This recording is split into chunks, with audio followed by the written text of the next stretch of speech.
బైబిల్లోనే దావీదు గారి గురించి సేవ చేసి నిద్రించాడు అని రాయబడితే, జీవ గ్రంథంలో నీ గురించి నా గురించి వ్రాయబడాలి ప్రేమ దేవుడు వల్ల. ఇదిగో ఫలానా దైవ సేవకుడు ఆడు ఉన్న తరములో ఇంతమందికి చెప్పాడు, ఇంత సేవ చేశాడు, వాడు నిద్రపోయాడు, నిద్రలోకి వెళ్ళిపోయాడు అని దేవుడు చెప్పగలగాలి.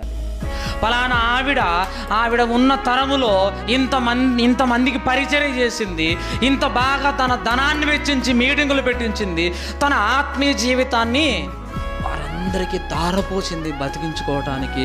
ఆవిడ సేవ చేసింది, నిద్రపోయింది అని మన గురించి చెప్పగలగాలి. ఆ జీవ గ్రంథంలో రాయబడాలి ప్రేమైన దేవుడు వల్ల. దేవుడు రాసుకుంటూ ఉండాలి మనం చేసిన సేవను.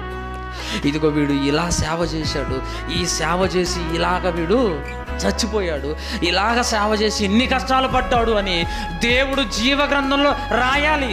వీడు విశ్రాంతిలోకి వెళ్ళిపోయాడు అని.